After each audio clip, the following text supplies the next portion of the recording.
Bonjour, si je vous dis Balance ton port, le mouvement MeToo, cela évoque certainement beaucoup d'affaires qui ont fait l'actualité ces derniers temps. Mais alors, est-ce que ces affaires ont-elles fait renaître le féminisme? Et alors, quelle est la place de l'afro-féministe, selon que l'on soit une femme qui vit en France, aux États-Unis ou alors à Douala? Avons-nous toutes les mêmes notions de féminisme? En quoi cela consiste? Pour en parler, je reçois deux femmes. D'abord, Marguerite Nebelstein, je rappelle que vous êtes journaliste, bonjour, auteure de ce livre, Ni vu ni connu, co-auteur, pardon, écrit avec... Autrice même. On se revendique comme autrice. Exactement, écrit dans le cadre avec justement le collectif Georgette Sand, donc un collectif qui se dit féministe, oui. Il faut absolument se l'avouer, très bel ouvrage. Et puis Éléonore Bassop. Bonjour Éléonore. Ravie d'être avec vous. Alors je rappelle que vous êtes journaliste, vous êtes également l'ancienne vice-présidente du CRAN. Absolument. Et vous avez organisé une conférence sur le contrôle du corps. Sur la dépossession du corps décolonisé en fait, des femmes colonisées. Très bien, à Paris. À Paris, effectivement, on avait organisé une conférence sur la signification de ce corps colonisé dans les sociétés occidentales. Très bien. Alors, vaste sujet, féministe, afroféministe. Je vous avoue qu'effectivement, en préparant cette émission, j'en ai appris pas mal. Mais je vais commencer par vous, Marguerite. Est-ce que vous diriez que vous êtes féministe? Ah, bien sûr. Ah oui, vous l'êtes? Le féminisme n'est pas un gros mot. Pas mal, ça peut être une insulte, mais on peut reprendre l'insulte pour nous. Et beaucoup de gens qui disent « Ah non, mais moi je ne suis pas féministe », en fait le sont dans leur démarche de tous les jours. Et des gens qui parfois peuvent se dire féministes ne le sont pas forcément. Donc oui, bien sûr, le féminisme, c'est juste vouloir l'égalité entre les femmes et les hommes. Hein. Donc c'est quelque chose d'extrêmement simple et c'est très simple de se revendiquer féministe. C'est pas un gros mot. Très bien. Éléonore, êtes-vous féministe? Je ne sais pas. Donc si je dis je ne sais pas, je pense que j'aurais plutôt tendance à dire je n'ai pas l'étiquette féministe. Mais par contre, c'est vrai que je porte une attention particulière à tout ce qui concerne les droits des femmes, l'émancipation des femmes, les violences qui sont faites contre les femmes, etc. C'est-à-dire qu'en tant que femme, je ne peux que me soucier de ces sujets-là. Mais je ne voudrais pas me sentir forcément féministe. Très bien. Parce que je pense, excusez-moi, je pense que c'est une démarche. Il y a une vraie démarche militante, intellectuelle, que je n'engage pas. C'est-à-dire que je suis une observatrice fine de ce qui se passe, mais je ne m'engage pas dans tout ce qui est la militance féminine. Je sais que beaucoup reçoivent quand même des commentaires désagréables, voire même des agressions, voire des insultes. Donc c'est quand même un combat qu'elles mènent, qu'il faut saluer, et que je ne mène pas moi. Et donc, je ne peux pas prendre la place de celles qui sont sur le terrain et qui luttent au jour le jour pour la cause féminine. C'est un éclaircissement qui est tout à fait nécessaire. Je précise quand même le thème du jour, c'est féminisme, afroféminisme. Quelle intersectionnalité? Un mot qui, si vous voulez, se vulgarise dans les années plutôt 90 grâce à une chercheuse qui a théorisé justement l'intersectionnalité. Qu'est-ce que c'est, Marguerite? L'intersectionnalité, c'est le fait que on est un groupe de femmes, mais chaque femme a des particularités, des parcours, des stigmates vis-à-vis de la société et reçoit des stéréotypes que lui renvoie la société. Donc on peut être femme et noire, donc on va souffrir dans la société du fait d'être une femme et d'être noire. On peut être handicapé et souffrir de ce qu'on appelle le validisme. Donc c'est le fait que les handicapés soient lésés du fait qu'ils soient handicapés dans la société, le regard que les autres portent sur eux. On peut être une femme asiatique, voilà. Et en fait c'est juste de prendre en compte ces particularités pour lutter contre toutes les oppressions en fait. Très bien. Voilà. C'est très intéressant, Éléonore, parce que ça me permet de rebondir sur les affaires qui ont permis que j'introduise cette émission. L'affaire MeToo, qu'est-ce qu'on remarque dans l'affaire MeToo lorsque cette affaire est justement propulsée à travers un hashtag, hein, je le rappelle. Alors, MeToo, c'est vraiment quelque chose de très intéressant parce que, après ce que vient de dire Marguerite, c'est vrai que c'est lié avec le développement de MeToo, c'est qu'en fait, c'est des femmes blanches, bourgeoises, plutôt bien, qui effectivement, à un moment donné, se plaignent d'attouchement, de harcèlement de la part d'hommes blancs puissants, etc. Et puis, une dame de 80 ans, militante, que l'on connaît très bien, Jane Fonda, se lève, une blanche, et qui dit « Mais attention, de quoi vous parlez, mesdames ? Les premières femmes qui subissent des violences, des harcèlements, ce sont les femmes immigrées, ce sont les femmes noires, ce sont les femmes latinos, ce n'est pas nous, les femmes blanches. Donc de quoi parlez-vous? Il a fallu donc que cette femme blanche de 80 ans remette les pendules à l'heure pour que tout de suite se crée une fondation autour des femmes et bon, qu'on se dise, ah ben oui, mais il faudrait peut-être créer quelque chose pour que toutes les femmes puissent éventuellement se plaindre et qu'on puisse les soutenir, pour que ces femmes blanches bien portantes et bourgeoises se rendent compte que ben oui, mais c'est pas l'apanage de leur milieu et de leur caste qui fait qu'effectivement elles se sentent harcelées. Et ça, c'est pour ça que Jane Fonda, pour moi, c'est un modèle. Vraiment. Et ensuite, effectivement, le mouvement MeToo a fait florès. Il s'est développé, et puis on a vu, notamment en France, le malheureux balance ton porc. Tout à fait, le malheureux balance ton porc, parce que pour moi, déjà, le titre était absolument pas terrible, et ensuite, ce qui se cachait derrière était encore moins terrible. C'est-à-dire, ce qui se cachait derrière, quand même, j'ai pas vu, alors peut-être que Marguerite nous dira autre chose, mais moi, de ce que j'en ai lu en tant qu'observatrice, j'ai vu qu'effectivement, il y avait eu 2 hommes qui avaient été pris la main dans le pot de confiture. C'est Tariq Ramadan, et puis je ne sais plus qui était l'autre. Bon, alors on peut parler de l'affaire Tariq Ramadan, mais bon, quand on sait ce que représente cet homme en France, pardon, je déborde un peu du sujet, mais c'est quand même le sujet aussi, on peut se poser des questions sur tous les autres problèmes, tous les autres cas qui ont été révélés pendant cette période-là et auxquels on n'a pas donné suite. Le ministre Darmanin, etc., etc. Je ne vais pas faire la liste. Donc, à un moment donné, on a choisi Tariq Ramadan comme étant le symbole de l'homme violeur, et bon, tout ça pour qu'aujourd'hui on se rende compte. Selon vous, vous pointez quand même le fait que ce soit un homme musulman et que ça pose la question aussi de qui est-ce que, bon, pour l'instant, on rappelle qu'il n'a pas été reconnu coupable. Il n'a pas été reconnu coupable, d'ailleurs, l'enquête est toujours en cours, et il semblerait que je pense que l'enquête va faire pchit, parce que quand même, on en parle de moins en moins. Je ne suis pas d'accord, en fait, c'est juste que l'enquête est en cours, mais régulièrement, surtout les femmes qui ont dénoncé... En fait, je comprends votre point de vue, mais il ne faut pas oublier non plus qu'il faut soutenir les personnes qui ont parlé, toutes les victimes qui se disent victimes de Tariq Ramadan, qui ont subi du harcèlement, notamment en ligne ou même dans la vie réelle, elles en ont vraiment bavé après avoir fait toutes ces révélations. Il ne faut pas leur... dénier le fait que cet homme qu'elles aient parlé et que potentiellement, mais effectivement vous avez raison, en France quand on voit Luc Besson par exemple, oui. Qui est dans le milieu du cinéma d'ailleurs, en France on attend toujours qu'il se passe quelque chose, et d'ailleurs je remarque, j'ai repensé à cette histoire là avant de venir dans cette émission, c'est que un des seuls moments où il s'est passé quelque chose dans le cinéma, c'était avec Aïssa Maïga pendant un festival de cinéma. Absolument, voilà. À Ouagadougou. Exactement, alors qu'en France, oui.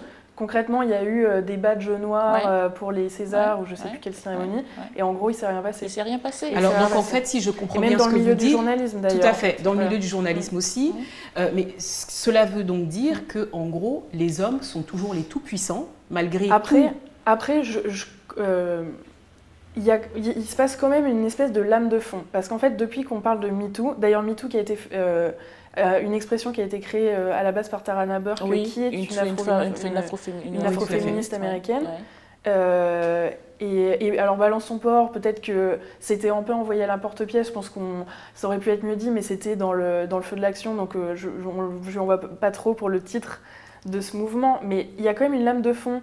Les appels, les femmes qui vont quand même à la police, même si il y a encore des problèmes, il y a encore des difficultés pour aller à la police. Il y a quand même une lame de fond, les numéros verts sont de plus en plus appelés. Dans le milieu, dans l'entreprise, quand même, les femmes se laissent un peu moins faire, en fait. Quand alors, même, on est quand même... Alors, c'est très intéressant ce que vous dites, parce qu'on est en pleine période, on est en plein Grenelle des violences conjugales en ce moment, depuis le 3 septembre et jusqu'au 25 novembre, je crois. En France. En France. Donc, on est en plein Grenelle de ces violences. Et là, on se rend compte quand même que depuis le début de l'année, il y a eu à peu près 1000 cas, plus de 1000 cas de femmes mortes. De féminicides. Pas 1000, 116, quelque chose comme ça. 116 en France, mortes, oui, 116, ce qui est déjà énorme. Bon, ce qui est déjà énorme. Ce qui est déjà énorme. Ouais. Donc, on a oublié les Outre-mer. Hein, j'ai fait une émission il n'y a pas très longtemps. On a oublié les Outre-mer, ça n'existe pas, il n'a rien à voir.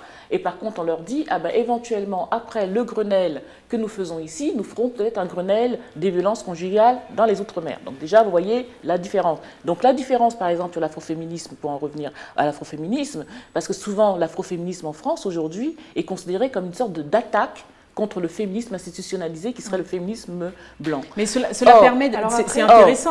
Or, cet afroféminisme-là, il n'est pas en réaction, mais il est parce qu'à un moment donné, le constat est que les sujets posés, les thèmes posés par le féminisme classique ne concernaient pas, enfin moi si j'ai cette aversion, c'est trop, mais si j'ai cette réticence au féminisme, c'est parce qu'il y a une histoire du féminisme classique qui m'a refroidi d'office. Très bien. Et qu'aujourd'hui j'ai du mal à raccrocher, les Je pense que ça change vraiment beaucoup. Alors moi, je me suis intéressée au féminisme assez récemment, il y a quelques années, j'ai peut-être moins d'expérience que vous, mais je pense vraiment qu'aujourd'hui ça change et que effectivement, dans les médias, on visibilise beaucoup des féminismes comme... Les poussiriotes, par exemple, celles qui montent leur sein. Non, mais ça encore, c'est un autre féminisme. Non, mais ce qui est intéressant, ça permet de revenir sur le fait qu'il y a plusieurs courants. Il y a plusieurs courants, et en fait, on met beaucoup on met beaucoup l'une en face de l'autre des féministes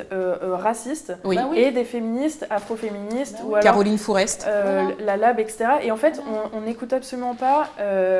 éventuellement des personnes qui pourraient être alliées, et en fait on oppose encore les gens pour les diviser, pour mieux régner en gros. Il y a aussi une histoire comme ça, et en fait je trouve qu'il y a tout un mouvement maintenant quand même de ce que vous appelez le féminisme classique etc.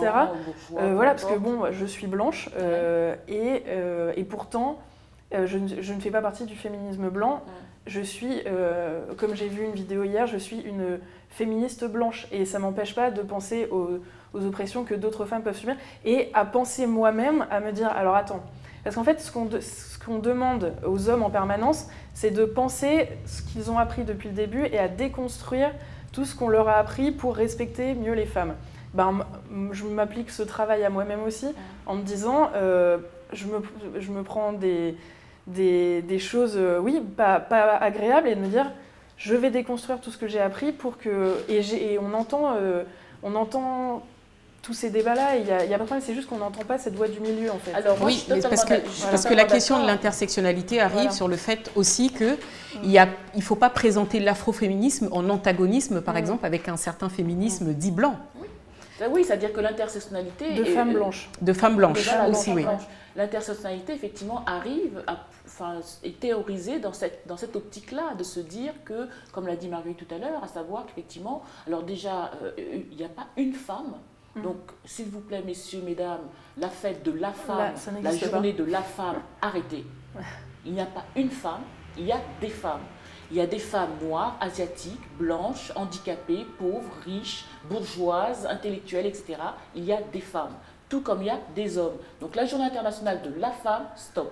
Et ensuite, effectivement, dès lors qu'on a théorisé cette notion d'intersectionnalité, effectivement, là on se rend compte que pendant longtemps, le féminisme classique posait problème. Mais il faut remonter quand même à beaucoup plus longtemps. Quand on parle par exemple de quelqu'un, le discours de Sojourner Truth, cette noire américaine, ancienne esclave, libérée, qui fait un discours absolument célèbre, ne suis-je pas une femme? Repris des années plus tard par Bell Hooks, qui elle aussi est une féministe, afroféministe. Donc ce discours-là de Sojourner Truth, déjà, explique tout. Lorsqu'elle dit « mais est-ce que je ne suis pas une femme alors que j'ai porté des hommes, j'ai porté aussi lourd que des hommes, j'ai labouré vos champs, j'ai fait ceci » devant un parterre de femmes blanches, parce qu'il n'y avait pas tant de féministes que ça noires à cette époque-là. Donc Sojourner Truth, déjà en 1851, quelque chose comme ça, elle ouvre la voie. Et puis ensuite, effectivement, il y a toute cette génération de femmes qui souvent ont milité dans les mouvements des droits civiques, dans les mouvements féministes, dans les mouvements Black Power, voire même Black Panther, et même féministes. Quelqu'un comme Françoise Vergès, ici en France. Françoise Vergès, elle a milité dans tous les mouvements féministes que l'on connaît, classiques. Oui, tout à fait, oui. Et puis à un moment donné, elle qui venait de La Réunion, elle se dit, mais attendez, quand est-ce qu'on va parler des femmes de La Réunion? Oui. Pendant qu'effectivement on interdisait, pendant qu'on criminalisait ici en femmes le fameux manifeste des 343 salopes, pour ne pas les nommer, qui effectivement on les criminalisait parce qu'elles avortaient. Pendant ce temps, à La Réunion et aux Antilles, qu'est-ce qu'on faisait? On poussait les femmes, on les poussait à faire des... Enfin, on les poussait, puis même on les forçait. On les forçait à avorter ou à... Donc c'est ça quand même, la stérilisation. Les questions à poser. C'est ça quand même, et aux États-Unis, il y avait des expérimentations, c'est des stérilisations forcées. Je vais parler tout à l'heure de Toni Morrison qui a fait un livre là-dessus. Sur ces femmes, sur les expériences que l'on faisait, que l'on menait sur les femmes noires pour les stériliser sans qu'elles le sachent. Alors j'aimerais qu'on avance un tout petit peu. C'est aujourd'hui, quels sont les critères pour être afroféministe, féministe? Est-ce qu'il faut être belle, laide? Est-ce qu'il faut montrer ses seins? Est-ce qu'il faut montrer des parties de son corps? Est-ce que vous diriez, je vais aller beaucoup plus loin, quand des chanteuses très célèbres se réclament féministes, comme Beyoncé, comme des chanteuses dans nos pays respectifs, est-ce que pour vous, elles sont féministes ou pas? Alors pour moi, j'ai un principe de base, et qui peut être valable pour n'importe quel centimètre de tissu. C'est qu'en fait, chaque femme est libre de son corps. Et c'est pour ça que... après mûre réflexion, et voilà, je suis pour la GPA, donc la gestation pour autrui, qu'une autre femme, voilà, qui pose beaucoup de débats en ce moment, parce que chaque femme est libre de son corps. Chaque femme est libre de se mettre en string si elle a envie sur une scène, de mettre un burkini si elle a envie. Chaque femme est libre de faire exactement ce qu'elle veut. Et si on commence à dire je ne suis pas d'accord de la façon dont tu organises ta vie, déjà, c'est le début de la fin, en fait. Alors, c'est très intéressant, c'est très intéressant. Et je trouve, juste pour finir, sur Beyoncé, Beyoncé, elle a un féminisme américain, et elle a eu quand même, je peux comprendre, en fait, les côtés pas féministes. Là, elle a lancé une gamme de produits amaigrissants. Je trouve pas ça hyper féministe de rappeler aux femmes qu'elles ont des codes à tenir au niveau de leur corps, mais elle a quand même popularisé un certain féminisme qui est bourgeonnant en ce moment, notamment chez les jeunes. Et elle a quand même permis à une diffusion populaire du féminisme, en fait. Très bien. Alors, que vous dire? Est-ce qu'on n'est pas plutôt là dans la mise en scène du féminisme? Alors, Beyoncé d'abord. Commençons par Beyoncé, vous voyez, j'en tousse. Commençons par Beyoncé. C'est vrai que pour moi, il y a un féminisme conservateur qui aujourd'hui, effectivement, émerge et on le voit partout. Que ce soit effectivement par ces féministes racistes dont on parlait tout à l'heure et qui sont à signer des pétitions à longueur de temps contre la longueur du burkini ou du voile ou je ne sais pas quoi. Avec un petit mètre. Voilà, avec un petit mètre, est-ce qu'il faut rallonger là, est-ce qu'il faut couper là, etc. Ces féministes-là, quand même, sont très, très populaires et ont pignon sur rue. Alors, vous me direz que c'est une lame de fond en France aujourd'hui, avec tout ce que l'on sait sur les politiques qui sont menées, l'immigration, etc. Mais ça, stop. Mais quand même, on est quand même dans ce féminisme-là très conservateur. Après, vous avez aussi des féministes noires, qui ne sont pas forcément afroféministes, mais des féministes noires. Alors, disons que Beyoncé est féministe, allons-y, j'en pousse. Mais c'est vrai que. Mais quel est le problème avec Beyoncé? Moi, c'est parce que pour moi, c'est l'archétype de la femme conservatrice. C'est une femme qui se fait tromper par son bonhomme et qui c'est-à-dire qui admet, qui accepte. Non, mais ça, je ne sais pas. Mais en tout cas, on met en scène. En fait, la femme féministe ne doit pas être soumise, ne doit pas accepter que son homme la trompe. En tout cas, elle met en scène le fait que son homme la trompe, puisqu'elle le chante, elle le dit, elle le raconte. Il y a des scènes dans des ascenseurs, etc., etc. Donc, elle le met en scène. On ne met pas en scène le fait qu'elle trompe son homme.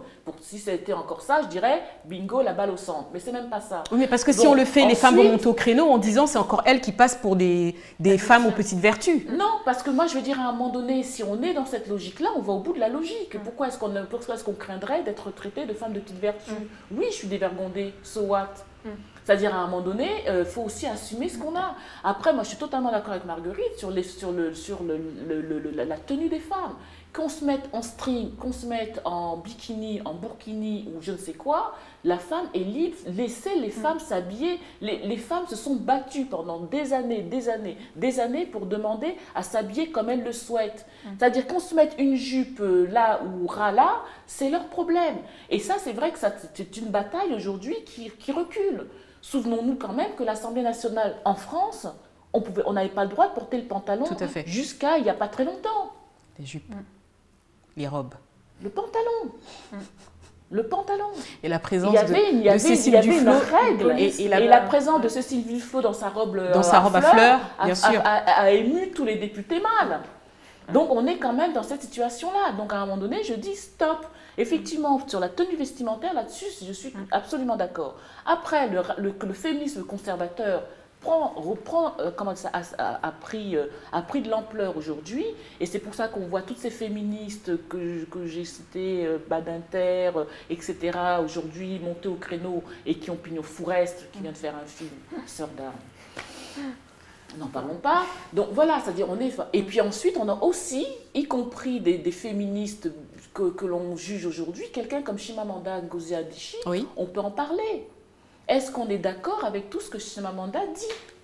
Alors après, on peut contextualiser en disant, oui, bon, elle est africaine et tout, bon, le contexte est différent et tout, mais est-ce que le fait de passer sous silence, justement, le post-colonial ou des théories de ce genre, est-ce que, justement, ça fait quelqu'un de...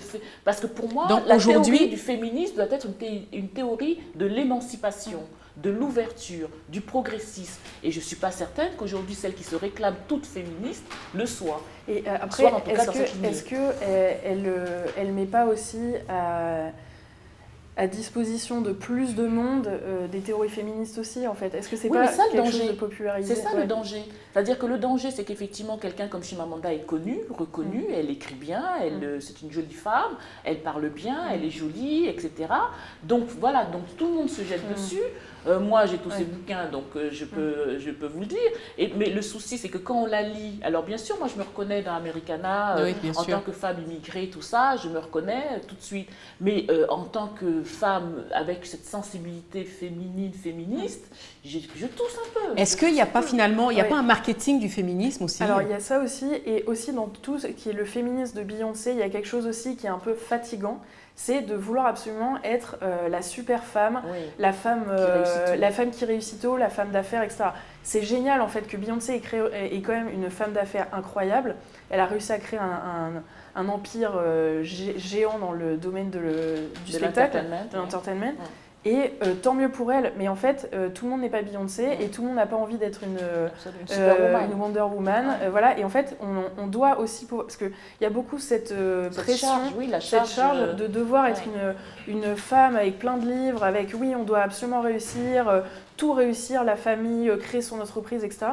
Et Sheryl Sandberg, d'ailleurs, on peut qualifier de féminisme blanc pour le coup, qui est l'ancienne patronne de Facebook et qui a créé tout un courant qui a écrit un livre qui s'appelle Lean In, pour dire oui, on va tout être entrepreneuse, on va tout créer notre entreprise, l'émancipation des femmes se fera par l'entrepreneuriat. Je suis désolée, on n'est pas toutes chefs d'entreprise en fait, et on n'a pas toute l'énergie, et on peut en fait s'accomplir avec qui on est. Et en fait, c'est peut-être plus soft de dire en fait, faisons avec qui on est et ce qu'on a envie. En fait, on n'a pas toute envie d'être chef d'entreprise. Très bien. Nous sommes sur ce plateau avec Marguerite Nebelstein, donc du collectif Georgette Sand, co-autrice de Ni vu ni connu, aux éditions, j'ai pas vu les éditions. Hugo Doc, voilà. Et puis Éléonore Bassop, journaliste. Alors, on a fait une petite sélection de livres et puis Éléonore a ramené quasiment toute sa bibliothèque sur justement les plumes féministes. Mais avant de parler de Ni vu ni connu, Marguerite, je rappelle quand même que le collectif Georgette Sand a réalisé un certain nombre de coups. Vous avez fait une étude sur les prix genrés. Donc, quand un produit a une étiquette rose, il est plus cher que lorsqu'il a une étiquette bleue. Exactement. Alors en fait, nous, notre collectif, on lutte contre les stéréotypes de genre et sociaux et aussi économiques, et parce qu'on pense que l'égalité vient aussi par les différences économiques. Et en fait, on s'est rendu compte, si vous prenez par exemple un paquet de rasoirs bleus et un paquet de rasoirs roses, le paquet bleu de 10 rasoirs sera au même prix que 5 rasoirs roses. Donc, et c'est exactement le même rasoir, c'est juste la couleur qui change. Vous prenez un sac d'enfant rose ou bleu, etc. Et en fait, on s'est rendu compte que dans le marketing, on a différencié les mêmes produits en rose, en bleu, pour dire aux parents, voyez, c'est plus fait pour la petite fille parce que c'est rose, donc il faut acheter le vélo rose. Et si vous avez un garçon après, non, il faut acheter un vélo. Sinon, le garçon, il ne va pas vouloir le vélo rose, etc. Et on oblige les gens à racheter des produits qu'ils pensent beaucoup plus pour eux. Et on taxe plus. On appelle ça la taxe rose, mais c'est juste que les produits sont plus chers en fonction de si c'est pour un homme ou pour une fille. Ou pour une fille. Voilà. Votre avis là-dessus, non, Éléonore? c'est vrai qu'en y pensant comme ça, c'est vrai. Je vous invite à regarder dans les magasins. Mais j'y avais jamais pensé et c'est très intéressant. Mais oui, parce qu'en fait, quand on est dans un magasin, c'est du racket aussi, je peux dire. Bien sûr. Et en fait, quand on est dans le magasin, on n'a pas le temps de regarder, alors attendez le rasoir bleu, machin. Voilà. Et on a travaillé aussi sur la taxe tampon la fameuse taxe tampon. Ça, je trouve ça très bien, par contre. Voilà, cette campagne qui est menée, on rappelle quand même la fameuse, en quoi consistait en fait, la taxe tampon. On s'est rendu compte qu'en France, donc il y a plusieurs niveaux de taxes en France. Il y a une taxe à 20% qui touche tous les produits, dont les produits de luxe. Il y a une taxe réduite à 10%, une taxe encore réduite pour le Coca-Cola qui est taxé à 5,5 par exemple, et les médicaments qui sont taxés à 2%. Et les protections périodiques, donc les tampons, les serviettes, étaient taxées à 20%, comme les produits de luxe, alors que le Coca-Cola est à 5,5.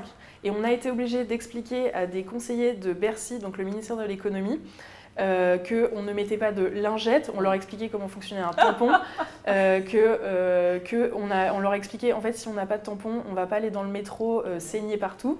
C'est un produit de première nécessité. On nous a dit oui, mais les rasoirs. Mais non, si on a une barbe, un homme ne sera pas discriminé parce qu'il a une barbe. Sauf pour certaines personnes, sauf pour Christophe Castaner. Exactement. Voilà. Et en fait, on a réussi à mener un travail législatif pour que la taxe passe à 5,5. Donc aujourd'hui en France, depuis 2015, les tampons sont taxés et les protections périodiques sont taxées à 5,5. À 5,5. Et puis il y a même d'ailleurs, je pense que ça va plus loin maintenant, puisqu'il y a, je pense, également une demande pour que ce soit gratuit. Exactement. Et là, en fait, on mène tout un travail auprès d'un secrétariat d'État qui n'écoute pas du tout les associations, donc c'est extrêmement difficile de se faire entendre. Des femmes en France qui n'écoutent pas du tout, qui ne s'écoutent que soi-même, et donc c'est très difficile.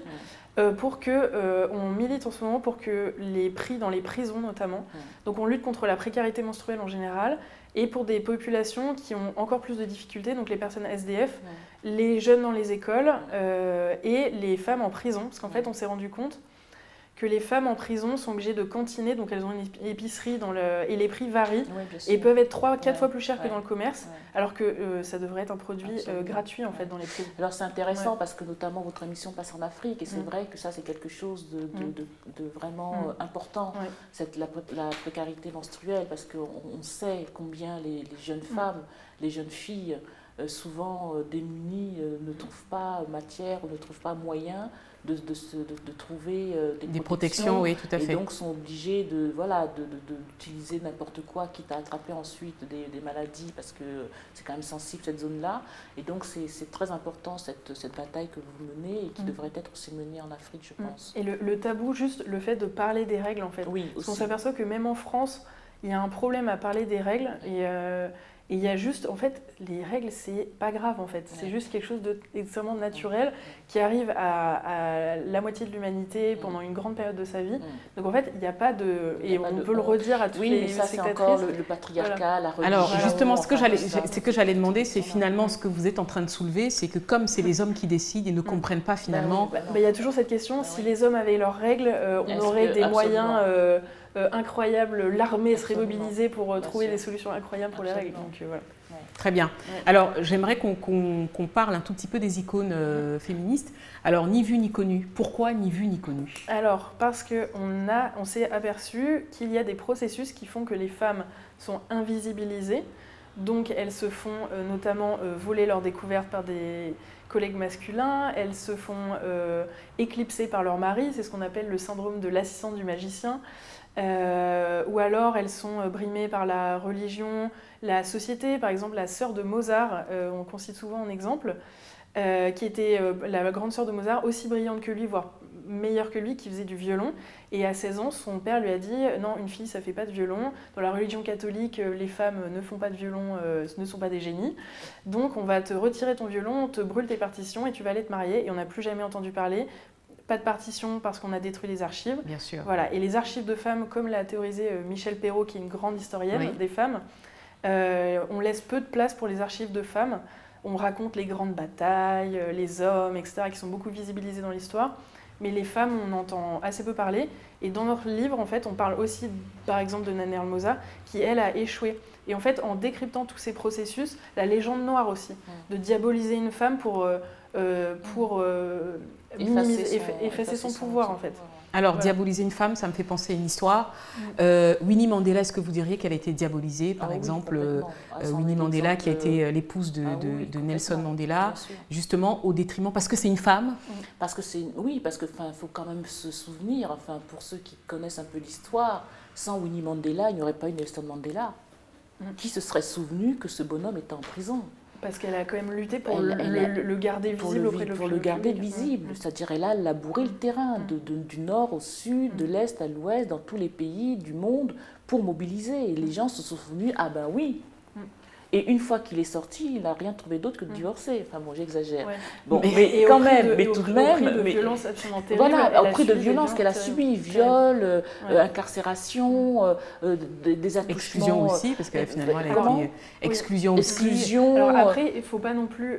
c'est une personnalité multiple. Oui, mais comme tout le monde. Voilà, exactement comme tout le monde. Je veux dire qu'à un moment donné, on ne peut pas demander aux gens d'être absolument parfaits. Winnie Mandela n'était pas parfaite, mais c'était une femme c'était une femme puissante, effectivement, et puis il faut se situer dans quelle époque elle était. C'était quand même une époque extrêmement violente pour une femme seule avec ses enfants face à ce monde d'hommes blancs qui effectivement oppressait tout le monde. Donc à un moment donné, oui, Winnie Mandela, légende noire de Winnie Mandela, que le monde occidental aime à parcourir plutôt qu'à montrer quand même ce qu'elle a fait de bien. Et c'est vrai que, alors en contraste, on a Nelson Mandela, l'homme parfait, qui est bon. Et c'est drôle d'ailleurs de voir que ceux qui le diabolisaient hier sont aujourd'hui à le porter au nu. Mais c'est quand même, alors que par contre Winnie Mandela, maintenant qu'elle est décédée, personne ne on continuera à propager la légende noire, mais jamais on la réhabilitera. Alors, une autre icône, peut-être, on reste en Afrique du Sud, Myriam Makeba. Est-ce qu'aujourd'hui aussi, au sein des jeunes générations, est-ce qu'il n'y a pas un manque de visibilité de ces icônes qui peuvent être portées un peu plus par nous, plus par tout le monde? Alors, il y a beaucoup, là, en préparant votre émission pour venir, j'ai vu qu'il y avait quand même beaucoup de femmes dont j'ignore tout, vraiment, je l'avoue, je ne les connais pas, mais il y a un courant, il y a une lame de fond de jeunes femmes qui effectivement se lèvent et tentent d'organiser le féminisme comme elles le peuvent, avec les moyens qu'elles ont, et se font entendre d'ailleurs. Mais c'est vrai qu'il y a un manque de visibilité, parce que je l'avoue, je ne les connais pas. Je ne peux même pas vous citer de nom, parce que j'ai découvert des noms comme ça à l'occasion. Il y a même une dame qui a eu un prix Nobel, là, il n'y a pas très longtemps. Alors, je sais pas si mais alors, est-ce que vous diriez qu'aujourd'hui, le féminisme, c'est plus une histoire très occidentale? Parce que quand on cite surtout les Afro-américaines, on a parlé tout à l'heure des Black Panthers, on parle de Chimamanda, mais est-ce que si elle était restée au Nigeria, elle aurait eu la même résonance? Pourquoi est-ce qu'il y a aussi une absence de féministes africaines? J'ai appris en préparant cette émission que le collectif Georgette Sand s'était intéressé aux femmes qui ont lutté aussi contre la colonisation en Afrique subsaharienne. Alors avant, moi je voudrais quand même poser un postulat quand même, parce que c'est vrai qu'il faut arrêter de voir les femmes africaines comme des petites choses qu'il faut absolument protéger, qu'il faut mettre sous verre. Le féminisme en Afrique a toujours existé. Avant la période coloniale, les femmes africaines étaient des femmes de pouvoir. Dans le commerce, dans la politique, dans toutes les sphères du monde, les femmes africaines, Cheikh Anta Diop d'ailleurs l'a théorisé dans un livre dont j'ai oublié le nom, mais ça a toujours existé. Donc arrêtons de voir les femmes africaines comme des petites choses qu'il faut absolument protéger. Mais comment ça se fait que certaines parties de l'histoire les occultées? Parce qu'après, il y a eu la période coloniale. La période coloniale, l'histoire des femmes. Les religions, la religion catholique, la religion musulmane, circuler n'a rien à voir, les femmes n'existent pas, vous faites la cuisine. Et en plus, le pire, c'est que nous avons intériorisé cela. C'est-à-dire qu'on a oublié notre propre histoire. Et l'exemple vraiment que je peux citer comme ça, qui n'a pas forcément rapport aux femmes, c'est en Inde. L'homosexualité, avant la colonisation, ça posait aucun problème. les colonisateurs arrivent et ça y est, les homosexuels sont diabolisés. Et c'est pareil voilà. partout, que Donc, ce en fait, soit en Inde, que ce soit en Afrique, que ce soit même dans les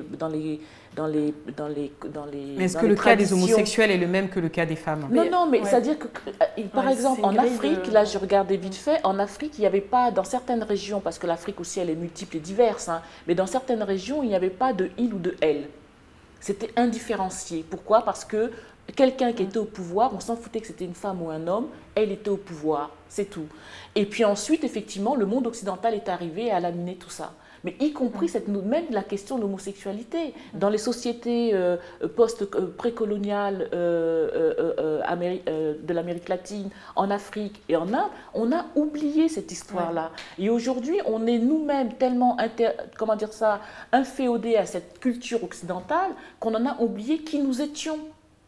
Et donc, cette espèce de remise en question de la place de la femme dans les sociétés africaines aujourd'hui, elles ne viennent pas des hommes africains. C'est ce que les hommes africains ont appris des colons qu'ils ont intériorisé. Mais aujourd'hui, on a assez de recul. Est-ce qu'aujourd'hui, donc il n'est pas possible, ce que tout le monde essaye de faire d'ailleurs, c'est de se saisir justement de ce qu'on a eu dans notre histoire un tout petit peu et de faire avancer les choses. Je voudrais qu'on finisse, on est sur la dernière partie de ce débat. Clairement, l'égalité homme-femme, c'est quoi? L'égalité homme-femme, c'est d'avoir les mêmes chances dans la vie en fait. Et que peu importe d'où on vient, on puisse devenir qui on a envie d'être en fait. Je pense que c'est aussi simple que ça. Et il y a un mot que j'adore, c'est mon mot préféré du dictionnaire, c'est le mot déconstruction. Parce qu'en fait, il y a plusieurs... c'est comme une fusée en fait. Il y a plusieurs étages de la fusée. Et en fait, c'est de comprendre la problématique, ensuite de théoriser toutes ces problématiques, et après de réussir à être dans la troisième étage, d'être indépendante et pouvoir vivre sa vie de femme comme on l'entend en fait. Et que les autres déconstruisent pourquoi ils pensent comme ils pensent, pourquoi moi je pense comme je pense, et de mettre tout à plat et de reconstruire le puzzle pour que tout le monde soit bien dans sa vie et dans la vie qu'il a choisie. Voilà. Est-ce que l'égalité homme-femme aussi, ça ne passe pas par l'éducation?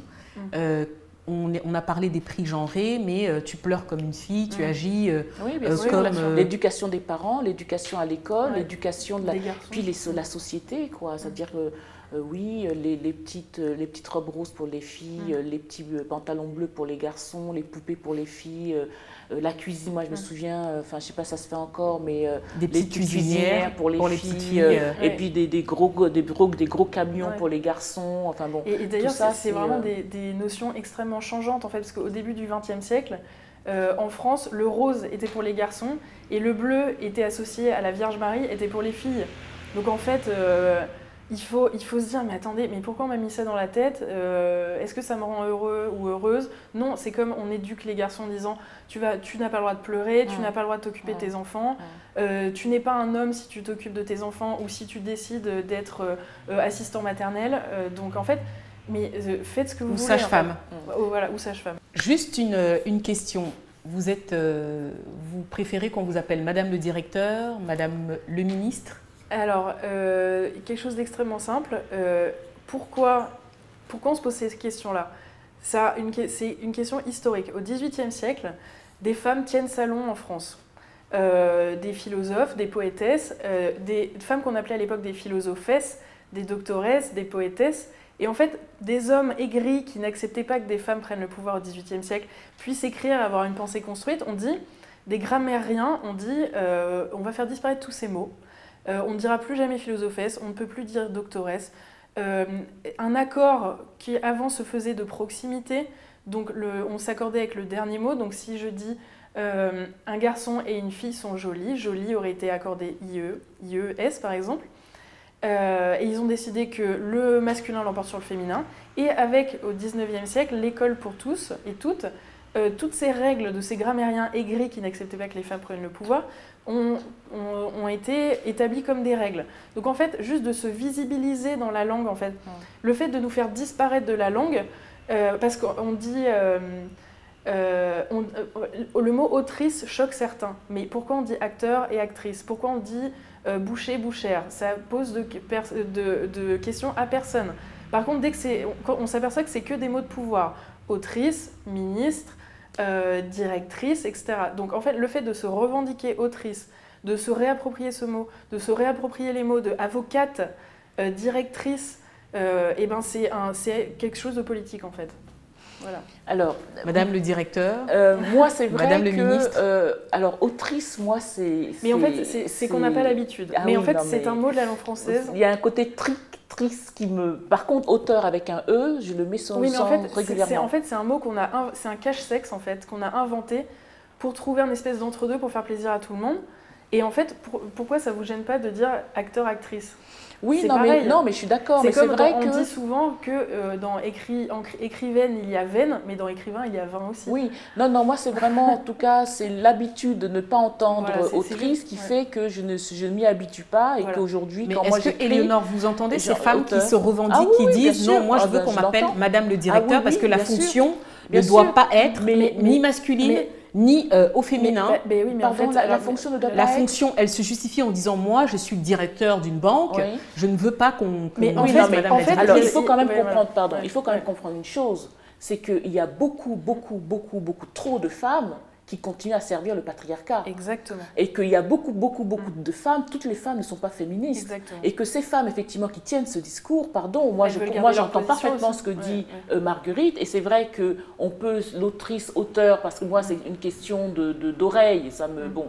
Mais après, je comprends qu'effectivement, à un moment donné, une femme doit aussi habiter le titre, la fonction qu'elle a. Mais pardon, il faut aussi l'entendre, ça, qu'il y a beaucoup trop de femmes qui continuent à servir le patriarcat et qui sont heureuses de le servir parce que ça leur profite. Et il y a quelque chose de triste en fait de se dire je vais en imposer un peu plus parce que je dis avocat plutôt que avocate et que si je me considère comme avocate je vais être moins prise au sérieux, c'est quand même triste. Mais en même temps ce sont ces mêmes femmes qui, vous le verrez, qui accolent le nom de leur mari à leur nom de femme mariée, enfin le nom de femme mariée à leur nom de jeune fille.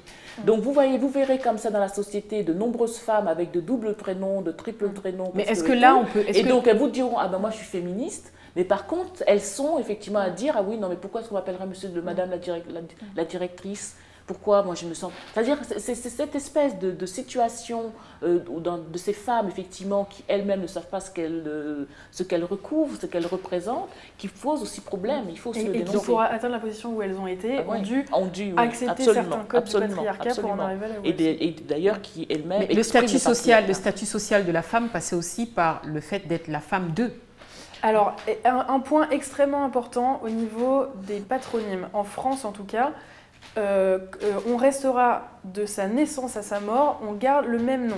Ce qu'on appelle le nom de jeune, abusivement le nom de jeune fille, mais en fait c'est notre nom de famille. C'est le nom de femme mariée, donc on passe d'un homme à l'autre quand même, on passe de son père à son mari, c'est juste un nom d'usage.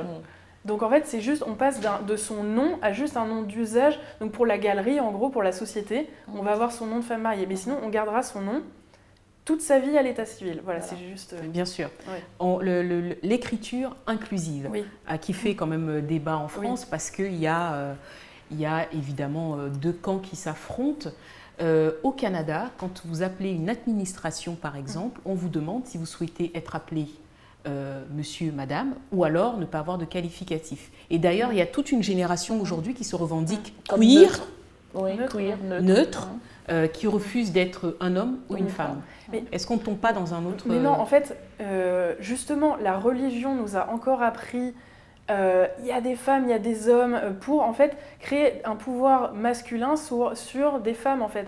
Et pourquoi on n'aurait pas le droit d'être une multitude, la personne qu'on a choisi d'être, en fait, et de comment on exprime sa personne. C'est ça le genre, en fait. C'est de pouvoir s'exprimer comme on le souhaite.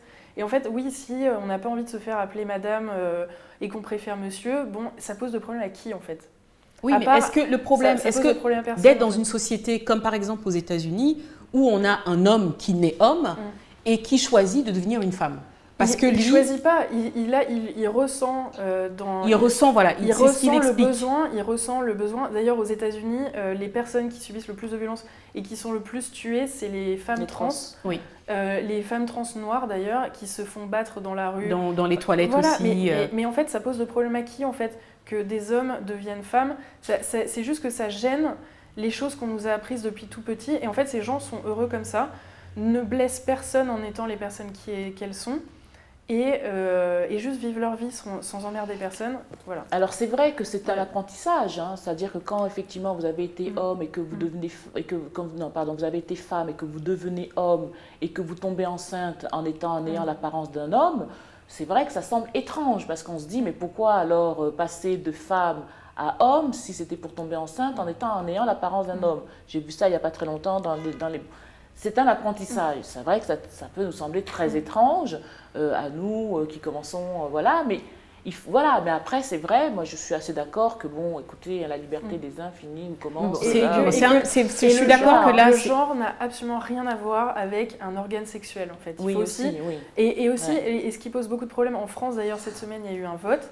Les personnes qui naissent intersexes, je crois que c'est 2% des naissances, on peut ne pas naître avec un sexe, un pénis extrêmement bien formé, on peut ne pas naître avec un système avec des ovaires et un utérus. Il peut y avoir en fait un espèce, je sais pas comment dire, un spectre. Le spectre est hyper large et en fait on se met dans des cases. Et en fait il y a des gens, et on mutile des gens en France, on mutile des gens pour les faire correspondre des enfants des cases. De plusieurs mois. On opère des nourrissons pour leur recréer des vagins. On fait des vaginoplasties à des nourrissons. Est-ce qu'on remet les choses pour les faire correspondre aux cases qu'on a prédéfinies en fait? Très bien. En tout cas, pour une émission qui passe en Afrique, on n'en est peut-être pas encore au Cameroun, au Cameroun notamment. Non, ça fera peut-être l'occasion d'un autre débat. Voilà, bien sûr. Mais c'est intéressant effectivement de savoir que ces questions-là existent, qu'elles sont en débat.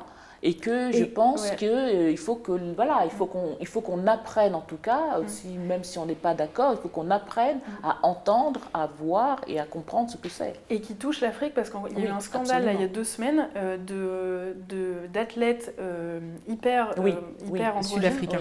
Sud-africaines et une autre, je me souviens Kenya, plus. Voilà. Et en fait, elles sont venues en France et on leur a menti et on les a opérées. Donc en fait, on a utilisé leur corps, le système français a utilisé leur corps pour les opérer, et maintenant elles sont handicapées parce qu'elles ne correspondaient pas à ce qu'on attendait d'elles en fait, ce qu'on attendait de leur corps. Et puis même sans passer par l'opération, enfin on peut parler aussi de cette athlète sud-africaine aussi, voilà, qui est interdit de compétition, on peut le dire ainsi, parce qu'elle a trop de testostérone. Et d'ailleurs la testostérone, les femmes ont de la testostérone, et la testostérone est l'hormone de la confiance en soi. Mais le cas de cette athlète-là est quand même un cas particulier parce que si on la fait courir, avec les femmes, elle a un niveau, je suppose, plus élevé. Oui, qu'est-ce qu'on doit faire? Est-ce qu'on doit lui interdire? Non, mais évidemment. La question, c'est ça. C'est-à-dire à un moment donné, elle n'a pas choisi sa condition. Elle n'a pas choisi sa condition. Bien sûr. Donc lui imposer de prendre des médicaments pour baisser son taux de testostérone, est-ce que c'est une meilleure chose? Est-ce qu'on ne sait pas, on ne connaît pas les implications, on ne sait pas quelles seront les conséquences? Donc on demande là encore à quelqu'un, un corps noir, pardon, mais on en revient encore à ça, de servir de laboratoire à des médecins, juste parce qu'il faudrait qu'elle soit dans les bonnes cases et dans le bon... Dans ce qu'on pense, ce que ça peut être... les hormones voilà, donc c'est ça qui pose quand même problème. Ça pose problème. Très bien. Alors, j'ai dit en début d'émission que, Éléonore, vous aviez ramené quelques belles bonnes feuilles. Oui. Est-ce que vous pourriez justement présenter... Alors, on n'a pas parlé d'elle, mais Angela Davis. Oui. Blues et féminisme noir. Donc, si vous aimez le blues, c'est parfait parce que vous avez à l'intérieur, vous avez un DVD que vous pouvez écouter donc avec Marénée, qui est une chanteuse de blues que les gens connaissent assez peu, Bessie Smith qu'on connaît un peu plus, et donc c'est vraiment c'est une littérature facile et c'est absolument extraordinaire. Donc blues et féminisme noir. Angela Davis, c'est très important. Vous avez Françoise Vergès, Le ventre des femmes. Oui. Donc ça, c'est effectivement Françoise Vergès, donc, qui est de la Réunion, et donc c'est comment est-ce qu'elle remonte l'histoire de ces femmes réunionnaises que l'on stérilisait de force, alors qu'en France, dans la même période, on condamnait les femmes qui avortaient. Oui. Donc ça, c'est l'histoire de ces femmes. Et puis donc capitalisme, racialisation et féminisme. Donc ça, c'est le sous-titre, c'est important. Françoise Vergès, toujours, le féminisme décolonial. Oui. Donc elle part de ces femmes, de ces petites mains, de ces domestiques que l'on trouve souvent ici en France notamment, qui font le ménage dans les hôtels et tout, et qui se sont mises en grève parce qu'elles étaient mal payées. Elle part de l'exemple de ces femmes-là pour développer effectivement toute la théorie autour justement comment dire ça, de ces femmes aujourd'hui, de ces femmes anciennement colonisées qui demeurent encore aujourd'hui sous le joug du patriarcat blanc, sous diverses formes. Et qui servent aux femmes blanches à s'émanciper. Et qui servent absolument, et qui aident les femmes blanches à s'émanciper. C'est vraiment très très important de lire ce livre-là. Et puis alors, Chimamanda Ngozi Adichie, donc chère Yawele, donc tout le monde connaît. Nous sommes tous féministes, tout le monde connaît. Donc ça, c'est les Chimamanda. Et puis j'ai cru comprendre que vous deviez recevoir Ndeye Fatou Kane. Voilà, Ndeye Fatou Kane Ndeye Fatou Kane qui devait être là. Vous avez dit féministe et qui, elle, parle effectivement en partant de Simone de Beauvoir, bon oui, pourquoi pas, parle donc du féminisme en Afrique, bon, d'accord, très bien, pourquoi pas, c'est important. Mais en tout cas, ce qui est intéressant, c'est une piste. C'est une piste surtout sur les femmes féministes africaines, effectivement, c'est intéressant de savoir, de connaître de savoir qui était quelqu'un comme Awa Thiam, Mamadou, pardon, pas Mamadou, mais Chimamanda, donc tout le monde connaît, mais Mariama Ba aussi. Bien sûr. Donc voilà, donc c'est important également de le lire. C'est dommage qu'elle n'ait pas pu venir. Très bien. Alors, j'avais déjà présenté un peu Ni vu ni connu, collectif Georgette Sand. Qui vient de sortir en pocket. Qui vient de sortir en pocket et apparemment qui s'arrache par toutes les collégiennes. Exactement. Je rappelle quand même, connaissez-vous Christine de Pisan, Bertie Albrecht ou Rosa Parks? Saviez-vous que c'est une femme qui, avant Galilée, a affirmé l'existence du système solaire, une autre qui, avant Kandinsky, a inventé l'art abstrait, une troisième qui a théorisé les pulsions de mort avant Freud, et puis je suis tombée sur une page magnifique, les femmes de pouvoir, les femmes scientifiques. Vous avez fait un travail remarquable. Il y a également, je pense que vous parlez aussi des reines en Angola, il me semble, la reine Zinga. Voilà, assez... les Amazones du Dahomey aussi. Et voilà, les Amazones du Dahomey. Donc, ni vu ni connu, qui se trouve facilement sur Internet. Et on a vraiment voulu parler des femmes partout dans le monde, à toutes les époques, pour montrer que ces procédés qui existent encore aujourd'hui sont vraiment partout et pour toutes les femmes. Voilà. Très bien. Absolument. Qu'est-ce qu'on peut dire pour résumer, en tout cas, l'intersectionnalité, féminisme, afroféminisme? L'intersectionnalité, c'est important. Je pense qu'effectivement, je pense que c'est une théorie, j'allais presque dire révolutionnaire, parce que je pense qu'effectivement, quand des organisations comme la vôtre, Marguerite, Georgette Sand, le collectif Georgette Sand s'en saisit aussi, enfin vous en parlez aussi, c'est important. C'est-à-dire effectivement, c'est ce que je disais tout à l'heure, nous ne sommes pas une femme, nous sommes des femmes, et que cette pluralité de femmes et de situations, qu'à un moment donné, il faut qu'on s'observe dans notre globalité, et donc c'est important. Le féminisme continuera, effectivement, il faut savoir de quel féminisme on parle, parce que pour moi, le féminisme est émancipateur, il n'est pas conservateur, et qu'il faut se méfier, effectivement, de toutes ces icônes que l'on nous vend aujourd'hui, parce qu'elles n'ont pas toujours un discours, elles ont un discours qui sert le patriarcat, et ce n'est pas un discours émancipateur pour les femmes. Et de se méfier de certaines marques, j'en profite, qui profitent du féminisme tout en oppressant certaines femmes. Ah oui, des marques d'habillement, par exemple, qui vont capitaliser, vendre sur le capitalisme sert le patriarcat aussi en quelque sorte. Et pour aller exploiter des femmes au Bangladesh, Beyoncé d'ailleurs, qui avait fait toute une ligne de vêtements fabriqués par des femmes sous-payés dans des pays en développement. C'est complètement ça. Très bien. En tout cas, il y a énormément de choses à dire. On va suivre l'actualité. Merci beaucoup à vous, mesdames. Et soyez féministes, revendiquez-le. Merci beaucoup à vous. La prochaine fois, je ne porterai pas du rose parce que j'ai compris que ça coûte beaucoup plus cher. Vous faites ce que vous voulez. On fait ce qu'on veut. Du moins, vous faites ce que vous voulez. On n'est pas du tout à opprimer. Très bien. Merci encore à vous deux. Merci beaucoup. Merci à tous les téléspectateurs qui nous nous regardent partout dans le monde. Et puis, remerciements évidemment spéciaux à Priska qui est en coulisses, et puis les 2 autres invités qui sont là, je ne citerai pas les noms. Merci encore, et puis rendez-vous pour un prochain numéro.